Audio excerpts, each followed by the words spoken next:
So here we are, the final episode of the TWR Cup to find out what is the best pure wrestling match. And yeah, we're down to the semi-finals and then finals straight afterwards. And the semi-finals this time will be Swerve Strickland versus Bryan Danielson up against John Cena versus CM Punk at Money in the Bank, and then Bandido versus Kenosuke Takeshita from Supercard of Honor taking on John Cena versus AJ Styles from Royal Rumble 2017. I did expect AJ Styles and John Cena to get this far down. I also expected Cena and Punk to get this far down. Also very controversial the fact that two of the semi-finals have John Cena in them. Obviously a lot of people, or maybe not nowadays, but obviously Cena not being able to wrestle is one of the things that's like followed Cena his whole career, and it's very funny how he gets down to the final four matches in this tournament. But yes, what you'll see on the screen shortly is the results of those two of the two semi-finals, and then we will talk about the finals afterwards.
Yes, in the finals, it is John Cena versus AJ Styles from Royal Rumble 2017, taking on Swerve Strickland versus Bryan Danielson in the main event of All In London 2024.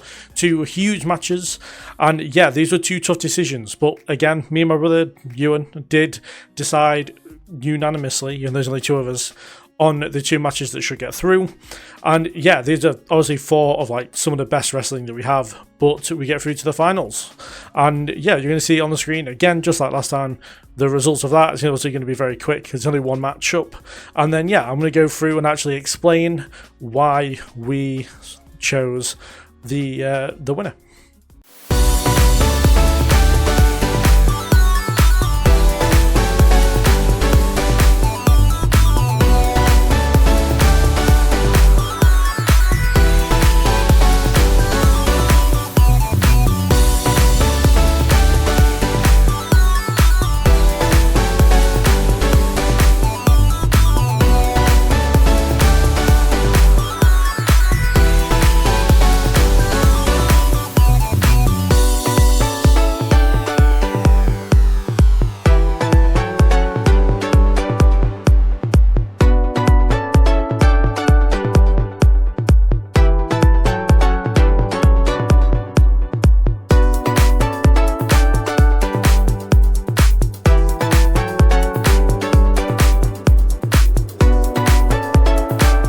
So yes, the winner of the pure wrestling match tournament is John Cena versus AJ Styles from Royal Rumble 2017.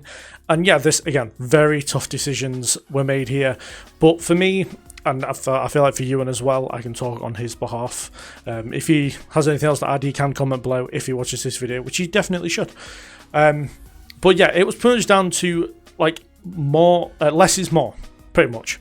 I feel like with Danielson and Swerve, there was kind of moments in the match, especially near the end, where Swerve pretty much had Bryan dead to rights and Bryan was still kicking out a lot. Like, I feel like there is a moment where, if I remember correctly, where Swerve does like two house calls and a stomp, or just does like a spam of finishes or moves that should put Danielson down for three, and he ends up kicking out again. And yeah, that kind of AEW do thing where they do have a lot of kickouts, and sometimes they work and sometimes they don't. And here it did take away, and I think John Cena and AJ Styles worked very well. They didn't pin each other much. One kind of highlight that I have from this match is that they never leave the ring, which I feel like is probably a more difficult thing to do, as they don't use the outside at all, which I feel like wrestlers now rely upon a lot.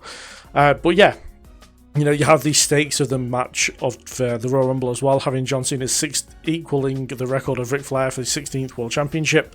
I know the fact that with Danielson and Swerve, it was Danielson's first AEW World Championship. The entrance of it was very good, like the whole...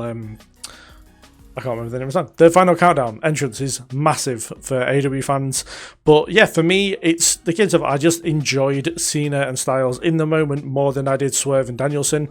And yeah, I mean, this match is one of the best in WWE history overall. So it doesn't surprise me the fact that I prefer this one. But yeah, for me, and I feel like for you as well, this 100% is a correct winner. I know there's multiple matches that could have won this one and it wouldn't have been looked upon badly.